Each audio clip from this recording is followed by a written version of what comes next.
You know you've been erased when your own mother tells you not to come home for Thanksgiving, just so your sister won't be embarrassed by your job. Late November in Portland carries a kind of quiet gloom that settles into your bones. Cold drizzle, gray skies, and that familiar stillness that says winter is right around the corner. I had just finished locking up my small HVAC shop after checking the last few maintenance calls before the holiday break. It's always our busiest season, but this year I'd planned ahead. Delegated jobs to Hank and the senior techs, handed out early bonuses, and even picked out a bottle of nice red wine to bring to dinner. The gift for Madison was already wrapped a soft beige cashmere scarf I knew she'd like. We hadn't talked much lately, but that never stopped me from remembering the details, especially when it came to family. I was sliding into my truck keys in hand when my phone lit up Mom. I smiled, expecting the usual pre-holiday chatter about who's bringing what. But the moment I answered, I heard something off. "Rachel?" Her voice was hesitant, not clipped and direct, like usual but soft, careful. "What's going on?" I asked, shifting into park as the rain tapped gently on my windshield. "It's about Thanksgiving," she said slowly. "We think it might be better if you sat this one out." For a second I thought I misheard her. "What?" "I know, sweetheart," she rushed. "It's just this year Madison's bringing her boyfriend. You know, Connor Whitman? His family's very prominent. His dad's a judge. We just want things to feel a little more polished." "Polished?" My grip on the steering wheel tightened. "You're saying I'm not polished?" I asked, keeping my voice even. No, of course not. "You're always family," she said quickly. "It's just, with the kind of people they are, first impressions matter, and sometimes people make snap judgment." I could feel my stomach twist. "Mom, I run my own HVAC business. I employ 8 people. I pay taxes. I've never asked you for a dime. I'm not some criminal." "No one's saying that," she said a little too quickly. "It's just one dinner." One dinner. One dinner I'd looked forward to. One dinner I'd moved schedules around to attend. One dinner I'd bought gifts and wine for like I had every year. One dinner where apparently my presence was more inconvenient than meaningful. I hung up, not out of anger, not yet. Just emptiness, like something inside me had gone cold. I sat there for a while, letting the heater hum while my thoughts twisted and curled into knots. Then came a text from Melissa, my cousin. "Heard Madison telling Aunt Linda that your blue-collar job might make the family look too working class in front of Connor's parents. She asked if you could skip this year." I stared at the message until the screen dimmed. Working class. That's what I was to them. That's all I'd ever been. I remembered when I stopped by her dorm sophomore year. She'd made me wait outside because her roommate was a mess. I remembered how she never invited me to her law school mixers. How when I ran into one of her friends once, she didn't say, "This is my sister Rachel." She just mumbled, "This is family," and quickly changed the subject. I remembered the time she said she'd pay me back for textbooks. She never did.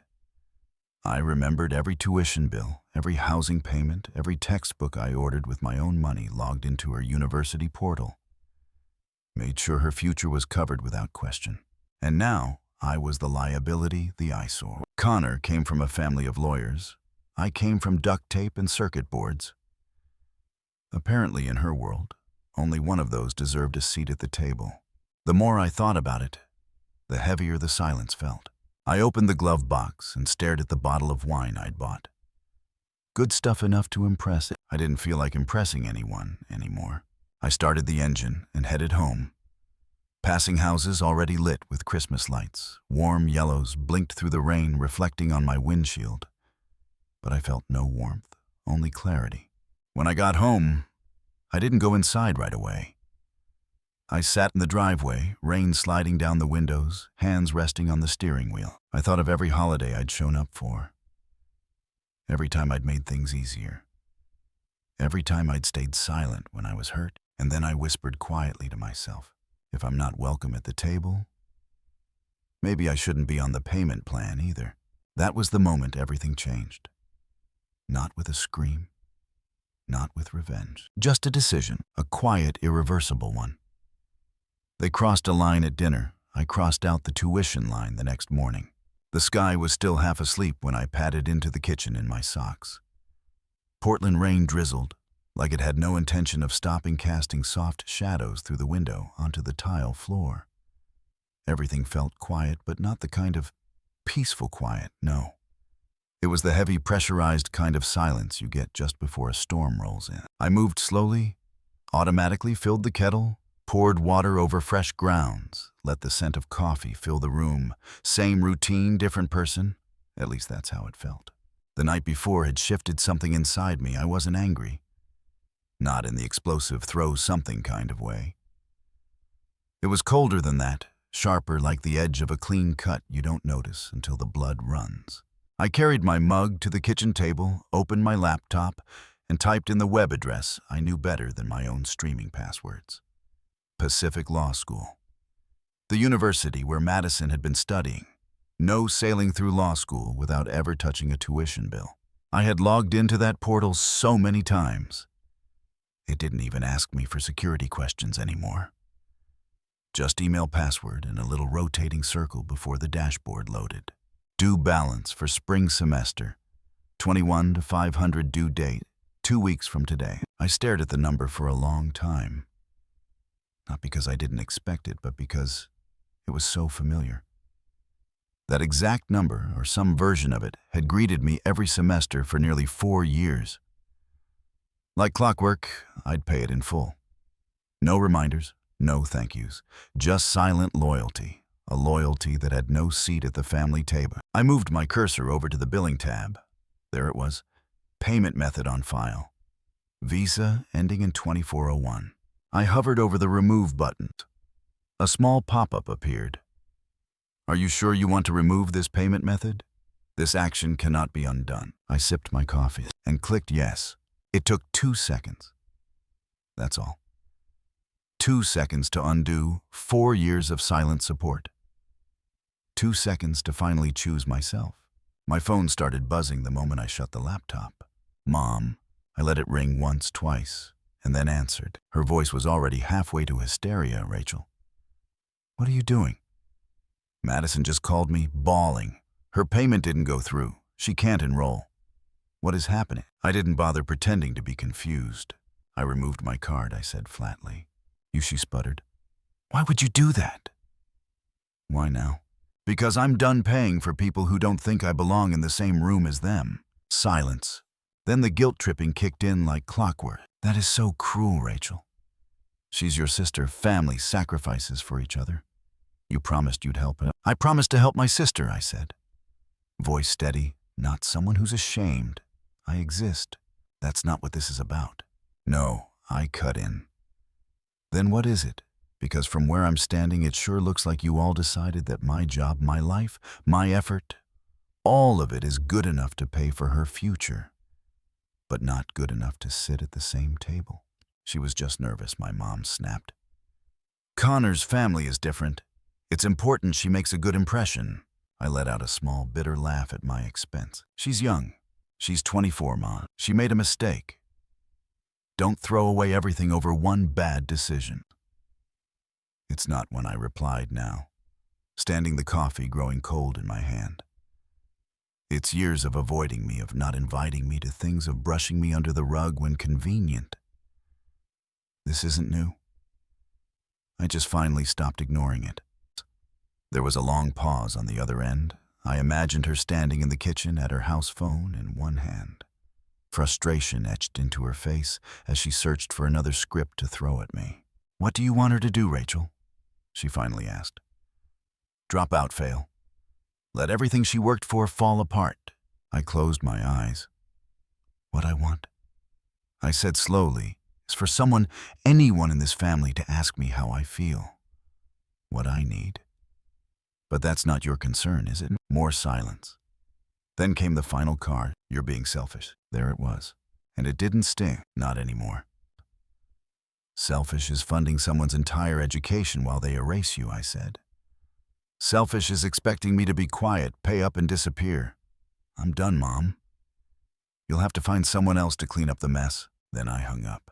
And for the first time in a long time, I didn't feel the sting of guilt crawl up my spine. I felt light. Not happy? Not yet. But clear. I washed my mug, dried it carefully, and placed it on the rack like I'd done every morning. Only now I felt like I was finally living in my own house. Not a silent bank account, operating from the shadows. Then the buzzing started again. Madison Connor, Mom, Uncle Jeff, Aunt Colleen, Melissa. One by one, names flashed across the screen, piling on. Like waves slamming against the same shore, I watched them without flinching. I even picked up the phone once, stared at Madison's name, thought about answering. But then I hit the side button and silenced the ringer. I slid the phone face down on the counter, picked up my coffee again, lukewarm now, and drank it anyway.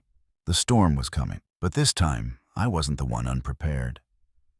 When someone can't control your life anymore, they try to control your story. By the end of that week, I could feel it, not the outright drama, not the firestorm I had expected, but the quiet shift, the strange invisible tension when I walked into the bakery down the block, the slight pause when I said hello to Mrs. Abbott from church and she looked me over a little too long. A client who'd been on our service plan for 3 years suddenly canceled, citing a change in needs. But her tone was cooler than usual, clipped and polite in that artificial way people use when they don't want to say what they're really thinking.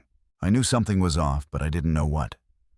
Until I opened Instagram. Madison's post was just vague enough to be weaponized. Some people love money more than family. So disappointing. No names, no tags. But the comments told the real story. You deserve better, babe. Ow, I can't believe your sister would do that to you. Stay strong. Queen Karma's real. I scrolled through them with a strange kind of detachment. My name wasn't there. But I was everywhere. Every snide remark, every fake tearful emoji, every comment that painted her as the victim of betrayal. Financial cruelty, abandonment. Madison had always been good at spinning things. She knew how to craft a narrative, and when she couldn't control the money anymore, she went for the sympathy, and sympathy spreads fast online, faster than true. The next day, I walked into Mrs. Carter's house for a routine HVAC inspection. She'd been a loyal client for years, always kind, always chatty. That morning, she greeted me with folded arms and a look I hadn't seen on her face before. Judgment, cold, clear judgment. I never thought you'd abandon your own sister like that, she said bluntly. I blinked, still holding my clipboard. Excuse me. She shook her head. Family is supposed to take care of each other. I just didn't think you were the type to turn your back on blood. There it was. I didn't even need to ask where she heard it. I could practically see the post floating between us. I forced a small, tight smile. I suppose it depends on which version of the story you've heard. She didn't answer, just turned away and motioned toward the furnace. The conversation was over, not because I had nothing to say, but because I knew it wouldn't matter. And I was right. The days that followed brought more of the same. A cousin I hadn't spoken to in months DM'd me out of nowhere with hope. You can sleep at night. One of my old high school teachers commented a disappointed face emoji on a business post I'd made. No one asked for my side. No one checked the facts. I was being erased again. But this time, digitally. I told myself to let it go, to keep my head down. But the humiliation wasn't just online. It was leaking into the real world, into my work, my reputation, my income. And then something shifted, but not on my end. It started with Connor. I didn't know him well, but I'd met him once, briefly. He had the polished, tailored confidence of someone raised around prestige. The kind of guy who used words like optics and narrative without irony. Madison was obsessed with how he carried himself, how his parents summered in Martha's Vineyard, how his law internships practically fell into his lap. But even men like Connor don't like being lied to, and someone had decided to nudge him. It came in the form of a late-night anonymous message, short, direct, and perfectly targeted. Are you sure Madison's parents are the ones paying for law school? He ignored it at first, brushed it off as trolling. But the message stayed in his inbox, gnawing quietly at the edge of his certainty. So he made a call. Not to Madison, to Pacific Law School's financial office. It took him 3 tries to get to the right department, And even then, he had to pretend to be a concerned family member helping with loans. But when he asked the right questions, he got the answer. There was no Whitman money, no Bennett parental fund. Just one consistent payer on record, Rachel E. Bennett. I found out later that he didn't say anything for a full day. He just let it sit with him. The truth? The lie. The story he'd been told, and the reality it exposed. That evening, Madison showed up at his apartment like nothing had changed. She brought takeout and wine, laughing too loud, wearing a new dress. Probably trying to pivot to charm to shift the focus like she always did. He didn't play along. Why did I have to hear from someone else that your sister's been paying for your education this whole time, he asked before she even had her shoes off. Madison froze. What she tried to laugh it off, but he didn't flinch. I called the school, he said, crossing his arms. I wanted to help you out with the tuition stress, but they told me there was no plan in place because your sister was paying it. Not your parents, not you. Madison stumbled through excuses. She said she didn't want to seem like a burden. She said Rachel offered. She said she didn't think it mattered, but Connor saw through it. You lied, he said. You let me believe something that wasn't true. And you used your sister. And now you're turning people against her to protect your own image. She tried to grab his hand, her voice trembling. I just didn't want to lose you. You didn't lose me because you needed help, he said, stepping back. You lost me because you buried the truth. He left.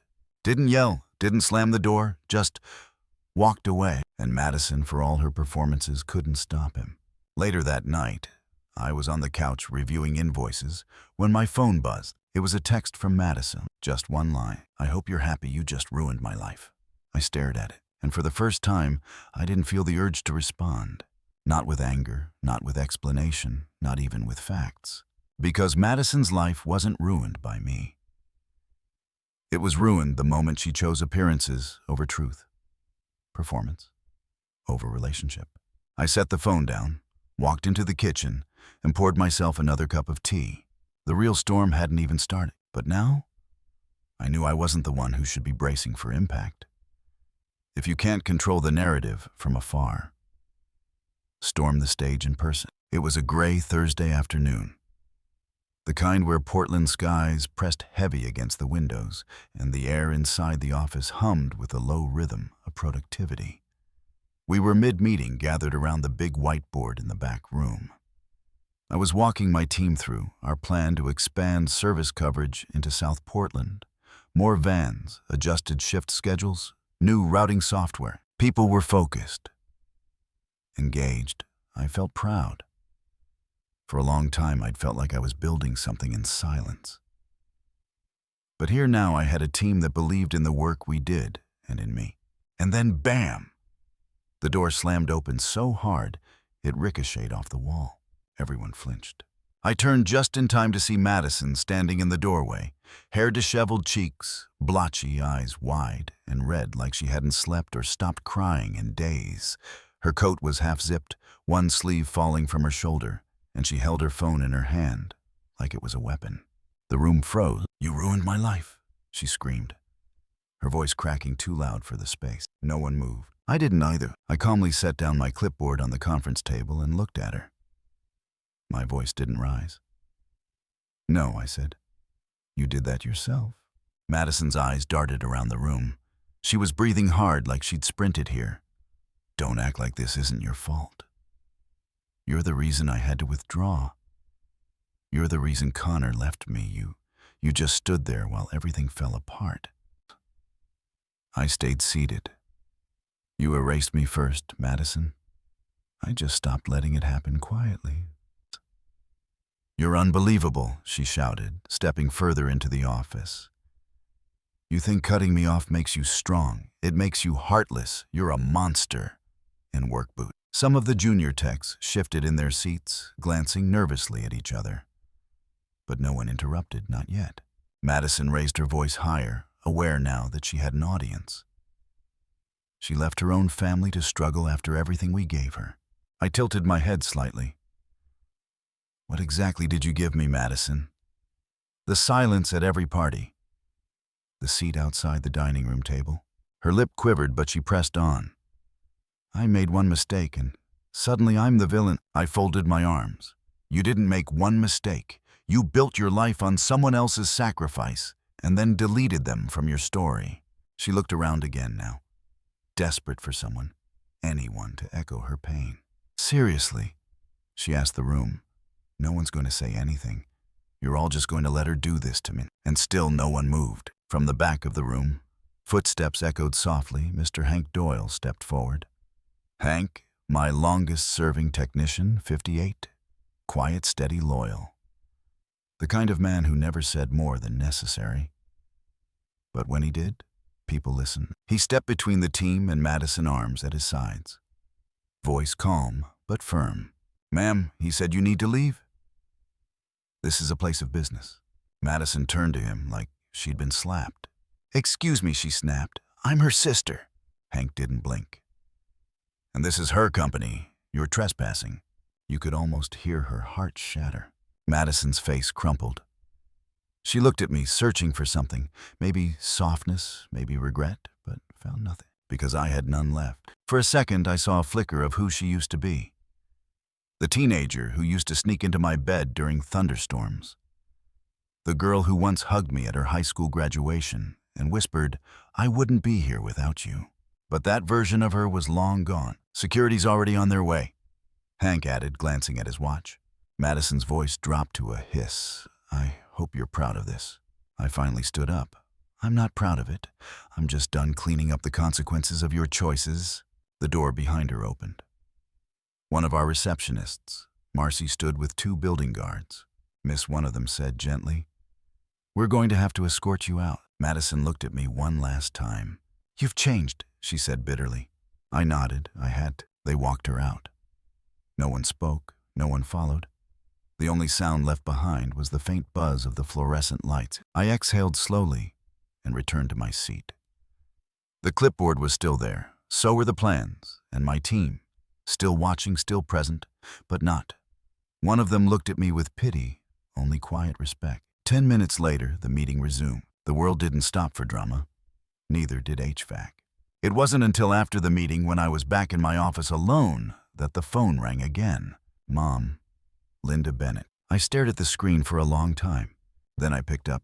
Her voice came through sharp, colder than I remembered it ever being, controlled fury wrapped in maternal tone. You've divided this family. You've humiliated your sister. This is your fault, Rachel. I leaned back in my chair, looking out the rain-speckled window. Outside, people walked by in coats, umbrellas overhead, just going on with their lives, homesteaded. I let her words hang in the air for a second. Not out of shock, but out of clarity. For the first time, I wasn't angry. I was done. And that felt clearer than anything she could ever say. The silence after cutting ties isn't empty. It's the sound of peace finally arriving. Outside the office windows, Portland looked like a snow globe that had been gently shaken.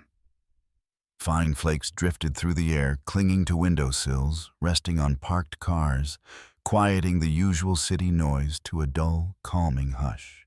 Inside my office was warm and humming with soft activity.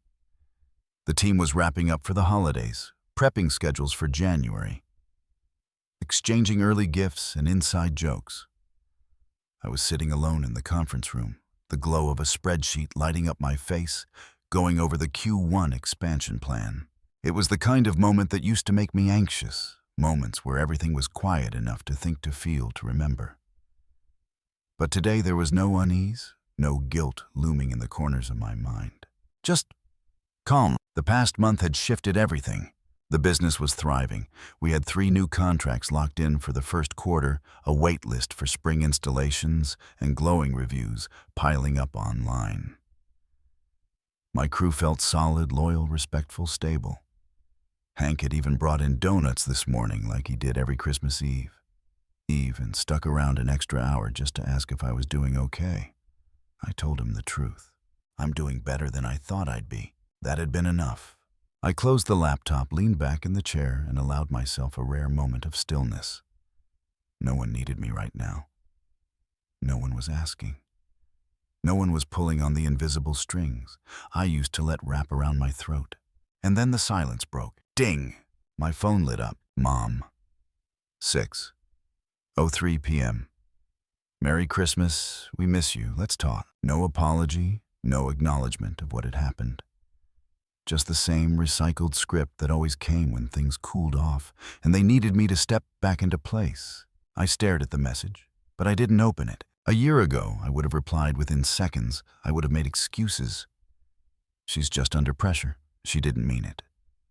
I should be the bigger person. I would have started typing, heart racing, fingers shaking, trying to fix things that had never truly been mine to fix. But tonight, I just set the phone down face up and left it buzzing quietly on the table.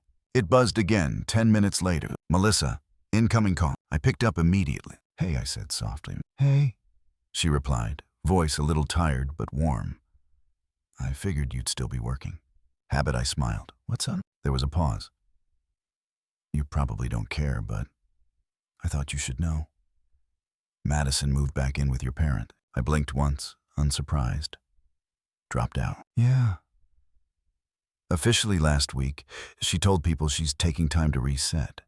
But honestly, she's a mess. Their finances are wrecked, Rachel, like they're drowning. I let the information settle like steam curling off a cup of tea. No gloating, no pleasure. Just clarity. And they still blame me, I said. Melissa sighed. They do even now. As if this was all your fault. I nodded to myself. I know. Another beat passed. Then she added, and you're okay with that? I looked out the window where lights from passing cars traced slow golden streaks across the snow-covered street. I am. I said I really am. Because blame is loud, but peace is silent. And I'd learned to stop chasing the noise. After we said goodbye, I turned off the lights in the conference room and grabbed my coat. On the way home, the streets were dotted with people in scarves and puffer jackets, carrying gifts, laughing with red noses and flushed cheeks, a world of families moving on with their traditions. And me, I was building something else. A new tradition, one that didn't require me to shrink to fit. Back at home, I turned on the fireplace and made myself a cup of hot cocoa, real milk cinnamon, a pinch of nutmeg. The way I like it. The tree in the corner of the living room glowed softly with warm white lights. No presents underneath it this year. No expectations, just peace. I sat down by the window with the mug in hand, phone beside me, screen still showing that unread message. We miss you. I tapped it once. Read it full. Then, with 2 calm motions, I pressed delete and put the phone face down. I didn't do it out of anger. I wasn't punishing anyone. I did it because I no longer needed that version of family. The one where loyalty meant obedience and sacrifice was only ever a one-way street. I used to think real love meant staying even when it hurt. But now, I knew the truth. Real love doesn't demand your silence. Outside, snow kept falling gentle and unbothered. Inside, the heat from the cocoa warmed my fingers, and the quiet wrapped around me like a thick blanket. For once, the holidays weren't about fixing anything. They were about being still, breathing, choosing. I stood by the window watching the snow settle on the world, and I smiled. Not the kind of smile meant to reassure others. The kind you give yourself when you finally understand you don't need to go back to be whole. I used to think family meant loyalty, even when it hurt. I murmured softly to the window pane.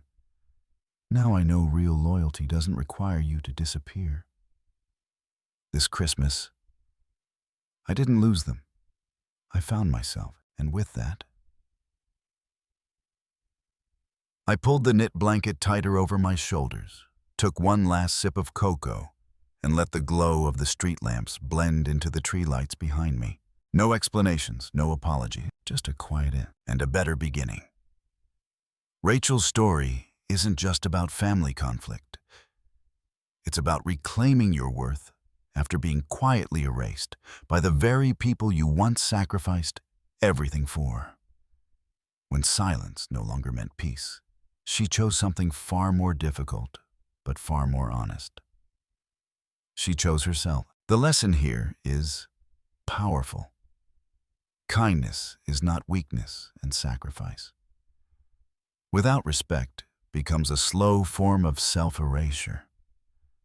Family should be a space where love is mutual, not a contract where only one person pays the cost. Personally, I believe the deepest kind of freedom comes not from having more, but from no longer needing permission to be who you are. If you've ever felt like Rachel, overlooked, undervalued, or only appreciated when you're useful, let this story remind you.